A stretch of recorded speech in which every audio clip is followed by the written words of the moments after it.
Hello दोस्तों, Nitish math classes में आप लोगों का स्वागत है। चलिए आज हम आप लोगों को हिंदी कविता लेकर आए हैं। हिंदी कविता है कविता नंबर 3। 2 कविता हम आपको बता दिए हैं, पढ़ा दिए हैं। और कविता नंबर 3 है घनानंद जी का लिखा हुआ है, अति स्नेह अति सुधो स्नेह को मार्ग है। तो इसका मतलब क्या होता है कि अति सुधो स्नेह के मार्ग, यानी प्रेम के मार्ग पर चलने वाला। ठीक है, तो चलिए घनानंद जी के बारे में आज हम आपको बताते हैं। तो देखिए, इनके लेखक हैं घनानंद जी, जिनका जन्म 1689 ईस्वी में हुआ। ये मुगल बादशाह मोहम्मद शाह के यहाँ मुंशीगिरी करते थे। क्या करते थे? मीर मुंशी का काम करते थे। उनको वहीं पे एक नाचने वाली सुजान नाम की महिला से प्रेम हो गया था। क्या हो गया था?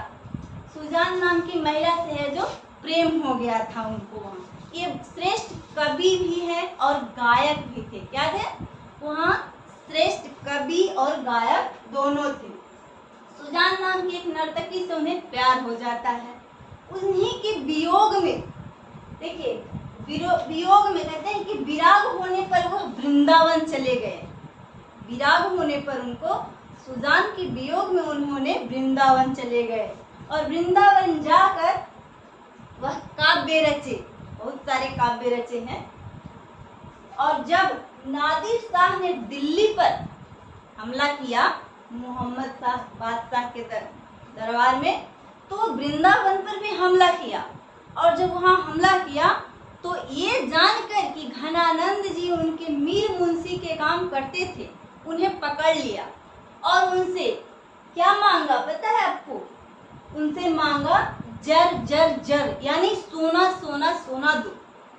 तो घनानंद जी ने उन्हें रज रज रज कहा, यानी कि धूल, उनको धूल धूल धूल कहा।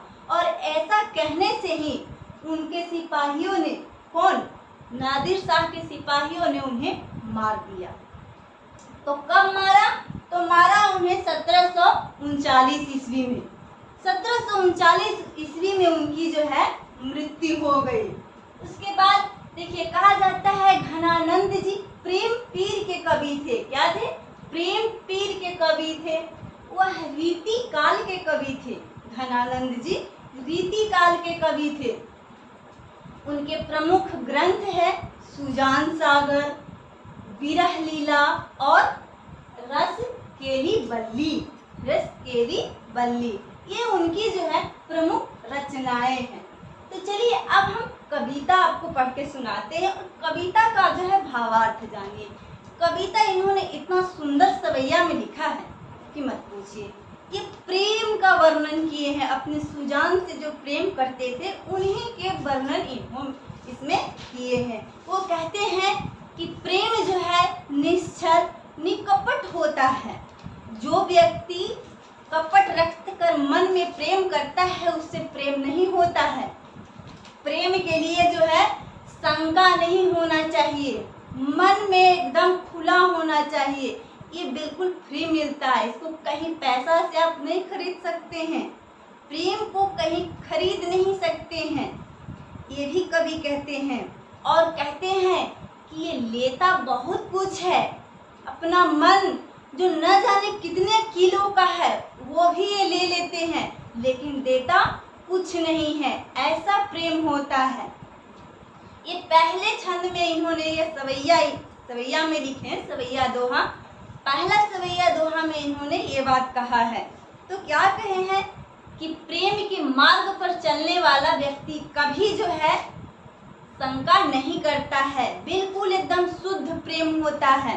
और दूसरा में इन्होंने कहते हैं कि मो आसुवानी लय बरसो, यानी बादल से आग्रह करते हैं कि मेरे आंसुओं को लेकर उस निर्दयी के आंगन में बरसाओ और मेरी सुध दो। तुम तो हो परजन्य, यानी तुम जो परोपकारी हो, हमेशा दूसरों के लिए देह धारण करती हो। कौन? बादल को बोलते हैं घन। बादल को वो बोलते हैं कि तुम हमेशा क्या हो? प्रजन्य हो, दूसरों के लिए। प्रजन्य का मतलब होता है दूसरों के लिए जो उपकार करता है, अपने लिए नहीं। अब बादल को हम लोग क्या देते हैं? वो सबको पानी देता है, प्रेम देता है, और हम लोग उसे कुछ नहीं देते हैं। तो प्रेम भी जो है उसी के तरह इन्होंने कहा है और उनसे कहते हैं कि जो प्रेम में मेरे आंसू बहते हैं उसको बादल तुम ले जाओ और ले जाकर उस निर्दयी के आंगन में बरसाओ और उन्हें मेरी याद दिलाओ कि मैं तुमसे कितना प्रेम करता हूँ, मैं तुमसे कितना प्रेम करता हूँ और मेरी सुध लो, यानी मेरी खोज करो, उसे मेरी याद दिलाओ। ये घनानंद अपने प्रेमिका के लिए इन्होंने दोहा लिखा है। इसमें बहुत ही सुंदर प्रेम झलकता है। निश्चल प्रेम जो करता है, जो भी व्यक्ति प्रेम करता है वही इस भावार्थ को बहुत बखूबी से समझता है। देखिए बच्चों, कोई भी आपके अगर पाठ्य पुस्तक में कविता देता है तो एक सीख छोड़ जाता है। इसमें आपको ये सीख मिलता है कि प्रेम कभी स्वार्थ नहीं होता है और प्रेम में कभी स्वार्थ करना भी नहीं चाहिए। अगर कोई किसी से प्रेम करता है या हो जाता है तो उसके लिए बलिदान देना सीखिए, त्याग करना सीखिए, ये नहीं कि आप उसको अपने आप में स्वार्थी बनाइए। चलिए तो ठीक है, अब क्वेश्चन आंसर करते हैं। चलिए तो पहला नंबर क्वेश्चन क्या कहता है? पहला नंबर क्वेश्चन देखिए, आप लोगों को आंसर लिखे, आंसर आप देखिएगा। कवि प्रेम मार्ग को अति सुधो क्यों कहता है? इस मार्ग की विशेषता क्या है? तो देखिए, अति सुधो मार्ग कहते हैं कि कवि प्रेम मार्ग को अति सुधो इसलिए कहते हैं क्योंकि इस मार्ग की विशेषता है सत्य का स्वाभिमान नहीं होता है। इसमें अपने आप में स्वाभिमान खत्म हो जाता है। ये बहुत ही सरल मार्ग है। क्या है? प्रेम मार्ग जो है बहुत ही सरल है। इस पे चतुराई, स्वाभिमान कुछ नहीं चलता है। इसलिए है जो इन्होंने अति सुधो यानी बहुत ही शुद्ध है। उसके बाद चलिए तो दूसरा नंबर क्वेश्चन देखिएगा। कहते हैं मन लेहु पर देहु छटाक नहीं से कवि का क्या अभिप्राय है? तो मन लेहु और देहु छटाक नहीं का अभिप्राय होता है क्या? देखिए, इससे कवि का अभिप्राय यह है कि प्रेम मार्ग ऐसा मार्ग है जिस पर चलने वाला कोई खर्च नहीं, पर पास सब कुछ जाता है ना? जहाँ मन लेकर भी कुछ कोई नहीं देता है। क्या है? कुछ नहीं पाता है। यहाँ देखिएगा, यहाँ समझने में थोड़ा सा आपको दिक्कत होगा। यहाँ कहते हैं कि मन लेकर भी कुछ नहीं देता है, यानी हम जिससे प्रेम करते हैं उसके बारे में कहते हैं कवि कि वो हमारा मन जो है चुरा लेता है, ले लेता है, लेकिन वो हमें देता कुछ नहीं है। क्योंकि जब तक प्रेम में स्वार्थ हो जाएगा तो फिर प्रेम रहेगा कहाँ? इसीलिए कहते हैं कि मन लेहु पर देहु छटाक नहीं। मन को ले लेता है, उसके पास ऐसा धन होता है कि मन को हमारा चुरा लेता है ना? चलिए तीसरा नंबर क्वेश्चन क्या है? देखिए, द्वितीय छंद किससे संबंधित है, किसे संबोधित है ना? तो देखिए, और क्यों? तो द्वितीय छंद जो है मेघ से संबोधित है। क्या है? मेघ से संबोधित है। और क्योंकि परजन्य परोपकार हेतु जो देह धारण करता है या जो जन्म लिया है, परजन्य के लिए जो जन्म लिया है, इससे यह साबित होता है। देखिए, यह साबित करने के लिए कि घूम घूम कर, यह साबित करने के लिए जो है बरसता है कहाँ? घूम घूम कर बादल। ये बादल को संबोधित करते हैं कि वो अपना त्याग देह धारण तो करता है लेकिन अपने लिए कुछ नहीं, वह घूम घूम कर जो है दूसरों के लिए बारिश बनकर बरसता है। इसीलिए दूसरे छंद में जो है मेघ को संबोधित करते हैं। चलिए क्वेश्चन नंबर 4, परहित के लिए देह धारण कौन धारण करता है? स्पष्ट कीजिए। तो देखिए, परहित के लिए अभी हमने आपको बताया, परहित के लिए देह धारण जो मेघ करता है, बादल करता है। तो स्पष्ट इससे होता है कि मेघ परोपकारी होता है। क्या होता है? मेघ जो है परोपकारी होता है, इसलिए मेघ का नाम पर्जन्य भी है। तो ये स्पष्ट है। ठीक है, चलिए क्वेश्चन नंबर 5 क्या कहता है? कवि कहाँ अपने आंसू को पहुंचाना चाहते हैं और क्यों? कवि कहाँ अपने आंसू को पहुंचाना चाहते हैं और क्यों? तो देखिए, सबसे पहले तो कवि जो है अपने आंसू को अपने प्रेयसी यानी सुजान के आंगन में पहुंचाना चाहते हैं। क्योंकि उनका आंसू जो है आंगन में बारिश बनकर बरसे और उनकी याद आए और उन्हें खोजे ढूंढे, इसलिए वो जो है अपने आंसू को पहुंचाना चाहते हैं। ठीक है, तो चलिए अब नेक्स्ट क्वेश्चन देखिए। क्वेश्चन नंबर 6 देखिएगा। क्वेश्चन नंबर 6 में व्याख्या करना है। क्या है? व्याख्या करना है। तो देखिए व्याख्या में आपको सबसे पहले आया एक एक लाइन का 2 व्याख्या करना है।